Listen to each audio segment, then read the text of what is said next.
Como muitos jovens hoje em dia, eu li diversos livros sobre como ter sucesso, como superar, como alcançar seus sonhos, seus objetivos. Hoje as pessoas leem como autoajuda, mas eu li muitos deles. Eu estou ok, você está ok, como isso, como aquilo. Muitas daquelas colocações eram excelentes, muito boas, mas o grande problema para mim é que eu não me sentia capaz de realizar ou ter aquelas realizações. Eles falavam de maneira muito fácil, é só você organizar assim, organizar assado, fazer isso, fazer aquilo.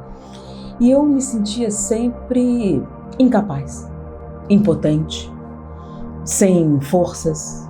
É fácil outra pessoa falar, mas com a minha vida, com a minha situação. Mas hoje em dia eu acho que realmente os jovens têm uma vantagem, que é o acesso à informação. Então você entra na internet e tem acesso a livros. Você tem, eu não posso comprar o livro, mas você pode ler online, tem vários que oferecem essa opção. Cursos, uma série de coisas que eram inacessíveis na minha época. Esses livros que eu os li na biblioteca pública. Eu ia à biblioteca pública e a biblioteca de bairro, ela não tinha títulos assim relevantes. Então, se você quisesse algo de maior qualidade ou mais profundidade, você tinha que ir à Biblioteca Central, aquela que ficava no centro do Rio de Janeiro. Só que aqueles livros não poderiam ser levados para casa, você teria que ler no local, o que é uma limitação muito grande. E em alguns outros havia uma disputa, então havia uma limitação muito grande com relação à informação. Mas havia sempre essa questão recorrente, o sucesso é isso, é fazer aquilo outro. E eu achava que eu nunca seria um sucesso. Quando, finalmente, eu topei com uma pesquisa. E essa informação acendeu algo significativo para mim. E a partir daquele momento as coisas mudaram. Mudaram porque agora eu tinha certeza que esse sucesso mítico era acessível. Porque não era uma questão de você fazer assim ou assado. Porque é fácil, faça isso. Ok, e se eu não tenho vontade? E se eu não tenho a energia? E eu não tenho ânimo para fazer isso? Essa pesquisa não focava em o que você devia fazer. Ele dizia o seguinte: existe uma diferença fundamental entre pessoas de sucesso e pessoas fracassadas. Primeiro, eu achei assim, nossa, tem que ser muito corajoso você fazer essa afirmativa. Ia começar logo uma celeuma a respeito se a pessoa pode ou não dizer isso. Primeiro, ele definiu o que seria sucesso, o que seria fracasso. Porque se você compara a sua vida com a de outra pessoa, você não vai poder definir sucesso e fracasso. Por quê? Porque o sucesso pode ser coisas diferentes para pessoas diferentes. Por exemplo, se o sonho da sua vida é constituir família e ter muitos filhos, ter uma família estabelecida e ter 10 filhos é o sucesso absoluto. E quanto para outro é a carreira, é o dinheiro. Então isso seria uma vida de total fracasso. Então muitas pessoas estão pasteurizando o que seria sucesso ou reduzindo o denominador comum. Então o sucesso tem significados diferentes para pessoas diferentes. Então para um é ser reconhecido na arte, para outro é ter paz de espírito, para outro é morar num determinado local, no campo, ou lidar com uma fazenda, ou lidar com animais.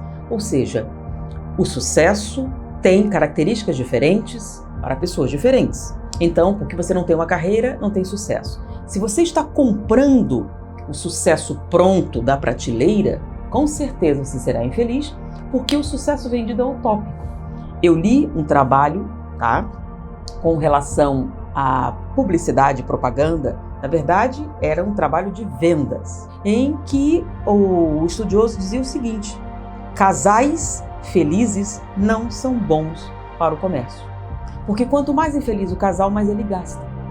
Porque quando você tem um casal absolutamente feliz e satisfeito consigo mesmo, com o outro, eles em qualquer lugar estão felizes. Mas quando você tem um casal infeliz, eles precisam de um clima, precisam de um lugar, precisam de uma roupa, precisam de um ambiente. Então, casais infelizes gastam mais. Então, quanto mais infeliz você é, melhor é como cliente.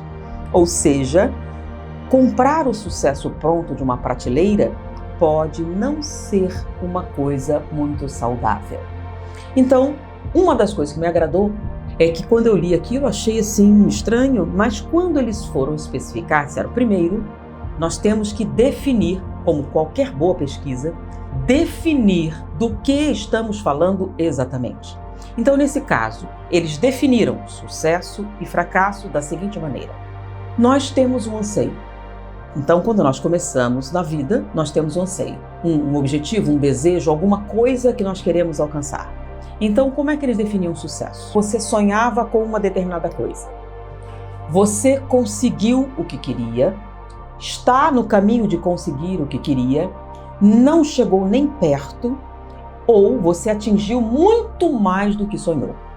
Foi assim que eles separaram. Então, se você atingiu muito mais do que sonhou, sucesso.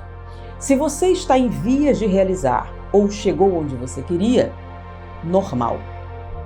E não estou perto, não há a menor chance de conseguir aquilo que eu desejava. Fracasso. Então, coisas diferentes para pessoas diferentes. Então, por exemplo, o sonho da minha vida era me casar e ter muitos filhos. Consegui muito mais do que eu imaginava. Então, além de ter 10 filhos, eu ainda dirijo uma creche cheia de crianças. Pronto, foi muito além dos seus sonhos, então sucesso absoluto. Nunca me casei, não conheci ninguém e já passei da idade. Fracasso. Essa pessoa que não se casou pode ser uma pessoa rica, pode ser uma grande dirigente de uma empresa, ter uma casa fabulosa, mas o sonho dela era casar e ter muitos filhos e ela não conseguiu isso, então isso é fracasso. Entenderam? Então não é uma comparação entre a vida de duas pessoas. Eles estão definindo sucesso e fracasso com relação aos seus sonhos. Então o sonho da minha vida é ser milionário. Moro num lugar horroroso. Fracasso. Não, eu consegui muito mais, eu nem tenho como. Sucesso. Entenderam? Então, o sucesso e o fracasso não está na comparação da vida de muitas pessoas. Está em atingiu muito além dos seus sonhos, estou em vias de realizar ou consegui o que eu sonhava, ou não existe chance, não vou conseguir, não há nenhuma opção de atingir o que eu sonhava. Então, foi assim que eles definiram. Eu gostei. E aí eles foram analisar as pessoas que atingiram seus sonhos muito mais do que sonhavam e aqueles que não atingiram. E o mais interessante é que eles descobriram uma diferença fundamental, tá? E é uma diferença significativa no funcionamento do cérebro. Como assim? Peraí, funcionamento... Às vezes quando eu falo assim, a pessoa interpreta mal, o meu cérebro não funciona. Não é isso. Nós temos várias áreas cerebrais. E de acordo com coisas que nós realizamos, algumas áreas são mais ou menos desenvolvidas. Um exemplo, todos nós temos o sistema extrapiramidal, tá? Que é uma área que liga várias partes do cérebro. Por exemplo, nós temos uma família e ela tem o extrapiramidal desenvolvido? Sim, uma família de QI altíssimo, muito bem entrosada, excelente. Porém, se essa família toca um instrumento musical, se todos os seus representantes têm aptidões musicais, tocam piano, tocam violino ou praticam algum tipo de atividade artística com relação à música, o sistema extrapiramidal deles é maior, mais dilatado, mais expressivo. Por quê? A prática da música aumenta a área, desenvolve. É como a musculatura. Então, nós pegamos alguém que pratica exercícios físicos pesados e alguém que não faz. Nós vamos encontrar uma diferença? Sim, vamos encontrar. Esse tem uma musculatura e esse tem outra. Esse tem uma distribuição de gordura corporal, esse tem outra. Entenderam? Não é que o cérebro não funciona. Por exemplo, todas as pessoas, entre a pessoa que é considerada um fracasso e repetindo, não em comparação com seu vizinho, é em comparação com a sua própria mente. O que você esperava da vida e não conseguiu, o que você esperava da vida e conseguiu muito mais do que imaginava. Bom, entre as pessoas nessas três situações, ele percebeu uma diferença fundamental na atividade cerebral em algumas áreas específicas. E as diferenças estão em atividades que nós chamamos sistema límbico, no lobo pré-frontal e frontal e no hipocampo. Quando você tem essa distinção, fracasso, normalidade e sucesso, há alterações na intensidade da atividade cerebral nessas áreas. E isso define? Não. Eles pegavam a pessoa descrita como de sucesso ou como de fracasso e analisavam e perceberam diferença. Só que não era uma diferença pequena, era uma diferença grande. Por exemplo, todo mundo tem atividade no lobo frontal. tá? Se você raciocina, se você é capaz de estudar matemática, se trabalha em contabilidade, qualquer tipo de trabalho que exija atividade intelectual, essa atividade começa no lobo frontal. Se você não tivesse atividade no lobo frontal, você seria uma pessoa lobotomizada, tá? Incapaz de determinados processos racionais superiores ou complexos. Então, imaginação, criação, etc. Tá bom? Então, você pode trabalhar no departamento de marketing criativo e se considerar um fracasso como pessoa. Ou seja, tem atividade no frontal? Sim, tem muita atividade no frontal porque você tem um trabalho criativo. Mas, entre as pessoas consideradas normais, sucesso e fracasso, havia uma nítida diferença na intensidade da atividade do lobo frontal, tá? Então, todos os três têm atividade no lobo frontal. As pessoas normais teriam X. As pessoas consideradas um fracasso teriam 20, 30 a 50% menos atividade do que as pessoas normais. E as pessoas de sucesso, 20% a mais de atividade no lobo frontal. Ou seja, a diferença entre fracasso e sucesso chegava a ser 80% de atividade, pegando as pontas, entenderam? Então, a atividade normal é X, a pessoa considerada um fracasso tem a menos e a pessoa um sucesso tem a mais. E a diferença entre o extremo do fracasso e o extremo do sucesso era quase que 80% de atividade elétrica cerebral. Isso é muito significativo. É tão significativo que eles ficaram com receio de publicar isso. Eles não publicaram por quê? Porque eles não sabiam explicar essas diferenças. Então publicaram depois por quê? Porque agora a gente já tem mais instrumentalização para entender isso. Não é que a atividade é uma coisa genética ou que a pessoa já nasceu fadada ao sucesso ou fracasso. Não. Essa mudança de atividade é consequência de algumas escolhas que você pode fazer. E isso foi muito significativo para mim, foi muito marcante. Mudou radicalmente a minha vida. Eu fiz algumas palestras sobre esse assunto, dividindo com as pessoas, mas para mim foi muito importante. E eu achei que a melhor maneira de mostrar essa diferença foi numa situação hipotética. Então, imagine que você trabalha com crianças e tem que realizar uma atividade com essas crianças. E você planejou uma determinada atividade e faz parte dessa atividade um lanche que as crianças fariam. Então você tem tudo pronto.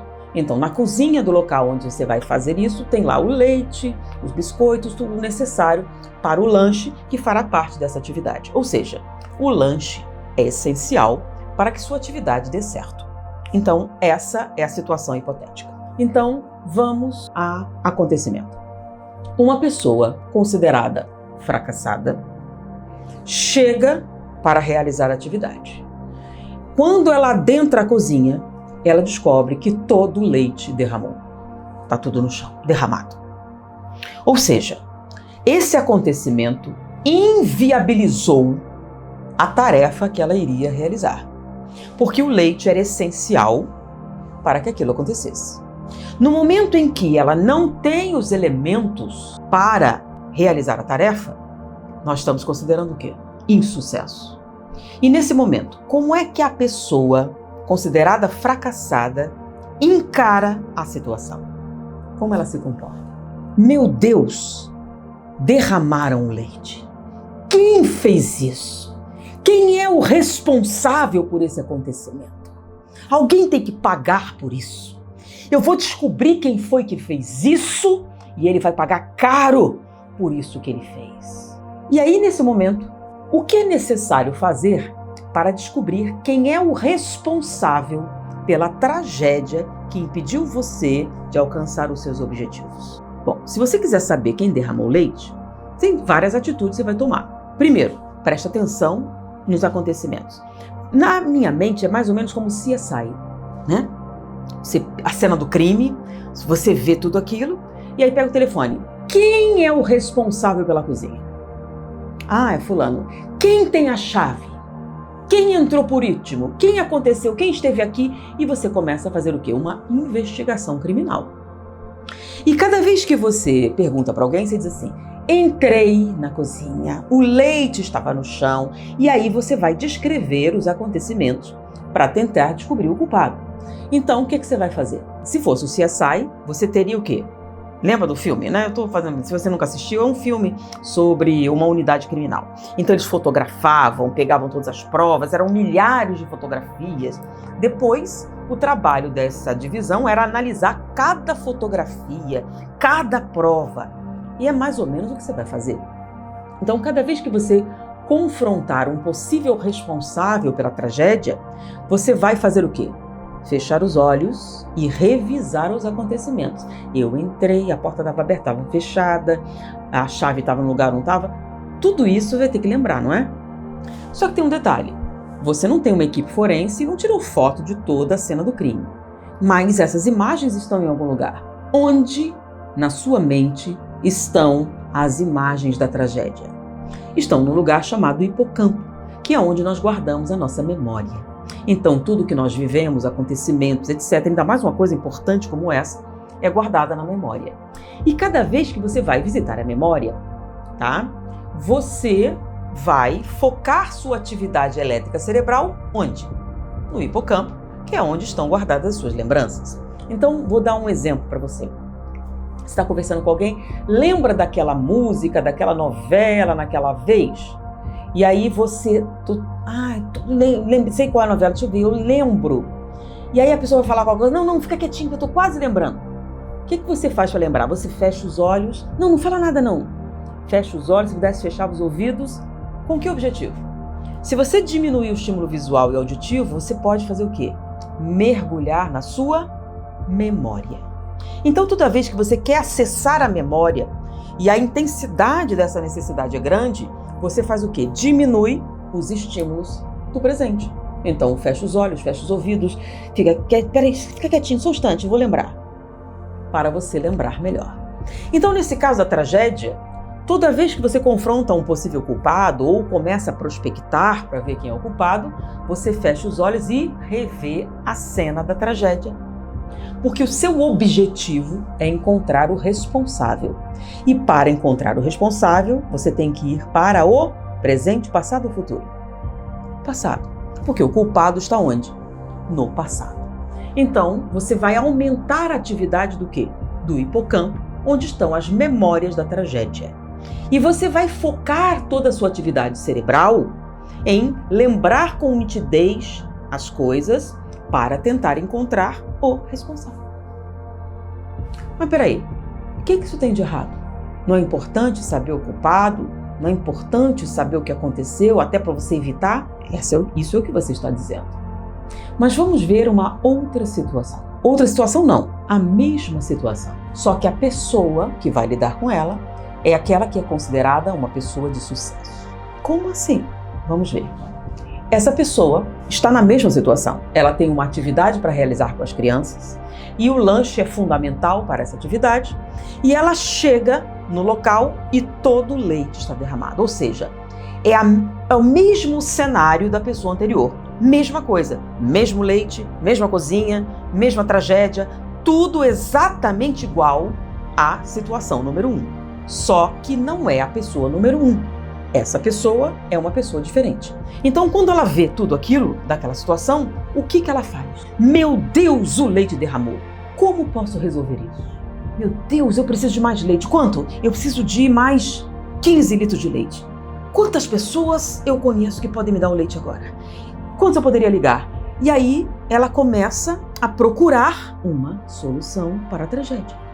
Então, ela tem que encontrar um número X de pessoas que tenham 1 litro de leite, que possam doar esse leite, uma maneira que ela possa pegar esse leite a tempo de realizar a tarefa.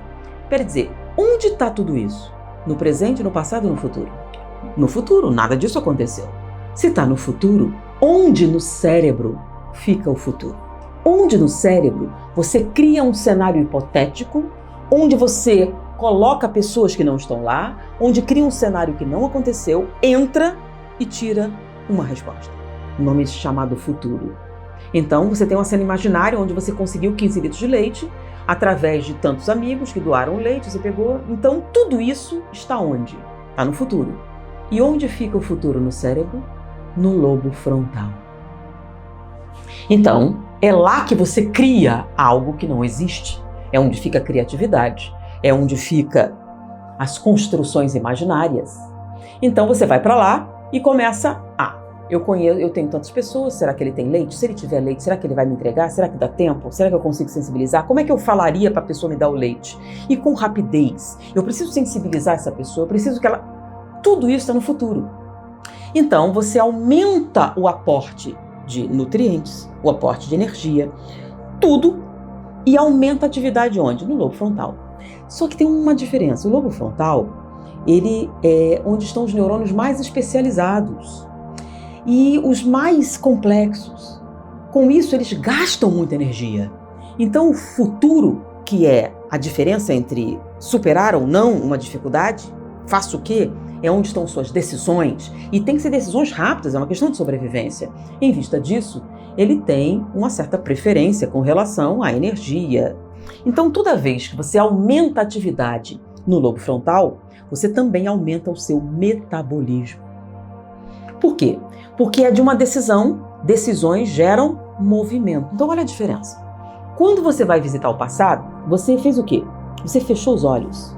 Lembra? Fechou os ouvidos. Você se encolheu um pouco. Você diminui. Você quer diminuir o impacto das coisas que estão ao seu redor, correto? Porque você quer visitar o passado. E o passado está lá dentro do cérebro, lá no meio, no hipocampo. Mas quando você está no lobo frontal, é o oposto. Você quer ir para o futuro. O futuro não aconteceu ainda. Então, para o futuro acontecer, você depende de informação, de dados. Então, você não pode fechar seus olhos. E como você aumentou o seu metabolismo, como é que a gente aumenta o metabolismo? Jogando no sistema uma substância chamada adrenalina. Lembra que você tem que aumentar o metabolismo? Então, substâncias adrenérgicas, tá? Elas aumentam a atividade celular. E com isso você fez um aporte, seu coração bate mais rápido, você aumenta a circulação.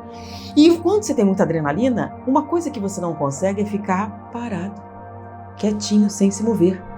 A tendência que você tem quando tem muita adrenalina é se mover. Então, enquanto você está aumentando a atividade do lobo frontal, você começa a se mover. Então, se você não está bem, olha como é que fica a pessoa que está criando uma coisa que não aconteceu ainda. Bom, acho que eu vou ligar para fulano, se isso acontecer, e normalmente ele começa a andar para o lado do outro, eu ligo para cicrano, ele me responde, se ele não me responder, eu pego para fulano, que ele pode ir com um carro, ele tem um carro disponível, ele pode... Ou seja, em nenhum momento ele está visitando o passado, o que já aconteceu. Ele não está acionando o CSI. Ele está em coisas hipotéticas que não aconteceram. Então, o lobo frontal gera movimento. Muito movimento. Energia. Se a adrenalina for muita, a pessoa fica agitada. Quando você está visitando o passado, é o contrário. Diminuição do movimento para você fazer uma profunda introspecção. Então, diminui o movimento, diminui a relação com o meio ambiente. No futuro é o oposto. Então, o que predispõe mais uma pessoa a realizar atividades, o passado ou o futuro? É o futuro. Porque a solução dos seus problemas está no futuro. Então, não é que o fracassado tem um cérebro deficitário. E não é que a pessoa de sucesso nasceu com um cérebro superior. É que sua escolha de onde você vai permanecer na linha do tempo vai definir a atividade cerebral. E quando você faz essa escolha, porque é uma escolha, você altera toda a sua química, toda a sua bioquímica. Você modifica as áreas do cérebro em atividade e isso tem consequências fisiológicas, porque essa adrenalina aumenta seu movimento, aumenta o metabolismo, há um gasto energético, você se move mais. Bom, se não fizer nenhuma diferença, uma coisa eu posso afirmar, você já emagrece. Toda vez na palestra eu fazia essa brincadeira. Quando eu falava que emagrecia, a pessoa prestava atenção. Mas peraí, então não é verdade? É, porque quem se movimenta mais, gasta mais energia. Quem tem 80% mais atividade no lobo frontal, gasta muito mais energia. E é uma energia potencial, onde você está preparado para a ação. Então o futuro te prepara para a ação. E não é no futuro que ficam todos os seus sonhos? Porque o sonho é uma coisa que ainda não aconteceu. E o passado é aquilo que já aconteceu. O passado você não pode mudar, mas o futuro está ao seu alcance. Então, depois que eu descobri que sucesso e fracasso é uma escolha que não tem nada a ver com um background de DNA, sua mãe, seu pai, onde você nasceu, e sim, onde você fica no tempo, eu comecei a mudar as minhas escolhas.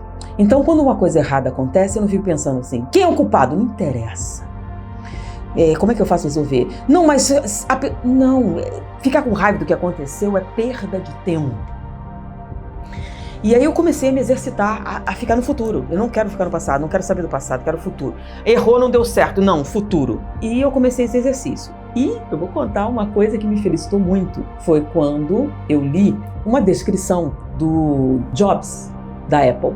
Um ex-empregado dele falando a respeito do que era trabalhar com Steve Jobs. Então, ele diz assim, não é uma boa pessoa, não é uma pessoa caridosa, nem nada do tipo, mas eu sou muito grato porque ele fez a diferença na minha vida. Se eu sou um sucesso hoje, se eu consegui tudo que eu consegui, foi graças a ele. E o que me impressionou é que muitos falavam a mesma coisa, inclusive aqueles que tiveram brigas com ele, que se indispuseram. E todos eles falavam que Steve Jobs fez uma diferença fundamental na sua existência. Então, se eu cheguei onde eu estou, é graças a Steve Jobs. Mas peraí, então não foi a caridade, não foi estímulo, não foi um grande professor, nem nada disso? Então o que foi que ele fez que marcou tão profundamente essas pessoas? E aí a descrição dele foi incrível, porque essa descrição de Steve Jobs está mostrando um exemplo prático dessa colocação de neurociência. Como assim? Então, a empresa estava se estabilizando, quando alguém cometeu um erro. Foi um erro importante que deu origem a um grande prejuízo. Eu não me lembro mais os detalhes, mas foi um prejuízo significativo e estavam todos reunidos. A empresa estava a perigo. Esse prejuízo poderia ser a diferença entre tudo acabar. Então as pessoas estavam com medo. Estavam todos reunidos na reunião, esperando a chegada dele e eu vou perder meu emprego, vai acontecer alguma coisa. E essa pessoa em particular estava com mais medo de todo mundo. Por quê? Porque ele tinha cometido o erro. Ele fez uma decisão errada e que deu origem a todo o desastre. Então ele era o responsável, ele era o culpado dos acontecimentos. E todo mundo na sala sabia. E ele sabia que ele seria sacrificado. Todo mundo queria salvar-se, tirar o seu da reta, como normalmente fala. Então Steve Jobs chegou. Senhores, o que vocês têm a me dizer sobre o acontecimento? Eu não lembro mais qual era exatamente, mas vocês procurem, deve ser alguma coisa relevante. Estava numa revista. E aí todo mundo começou, não porque aquilo aconteceu, porque o departamento tal fez isso, fez aquilo, e o outro falando, isso aqui. Senhores, vocês são as melhores mentes, eu pago um salário importante, eu não quero saber do que aconteceu, eu quero saber do que vai acontecer. Aí disse, não, mas o responsável... Não me interessa o responsável. Alguém tem alguma ideia de como resolver isso? E aí eles insistiram. E um cara em particular, sim, mas ele, fulano, apontou diretamente, fez... Não me interessa o que aconteceu, quem aconteceu, como eu quero saber o que vamos fazer para resolver. Isso é a única coisa que me importa. Eles ficaram meio sem ação. E ele, que era o culpado, que era o responsável, que era a pessoa que deu origem ao problema, eu tenho uma sugestão, diga. E aí ele deu uma sugestão bem pouco ortodoxa. Isso é interessante. Gostei disso. Vem cá, quem é o responsável? Vamos tentar implementar isso. E no final daquela terrível expectativa de reunião, eu saí de lá com um bônus e a pessoa com um demérito. Posteriormente ele foi demitido e eu permaneci. Foi um choque para mim. Eu era jovem e aquilo me marcou. Me marcou da seguinte maneira: eu perdi o medo de ousar. Eu parei de procurar responsáveis pelas coisas, eu parei de me preocupar, inclusive, se me responsabilizar, e passei a focar todas as minhas energias em soluções. Graças a Steve Jobs, eu passei a viver no futuro, saí de lá, construí uma empresa e eu sou um sucesso, e eu devo esse sucesso a Steve Jobs e a maneira dele pensar. E todas as pessoas que já trabalharam com ele dizem que ele tinha uma maneira incrível de estimular você a ir muito além do que você jamais sonhou ser possível. Olha que interessante. Não é exatamente a descrição de sucesso? Consegui muito mais do que eu sonhei? Eu fui muito além do que imaginava? Alcancei algo que eu nunca sonhei alcançar? Não é essa a descrição de sucesso? Então o sucesso não é algo fora de você. O sucesso começa com uma decisão. Você quer ficar no presente, no passado ou no futuro? Espero que ajude você, ou me ajudou também.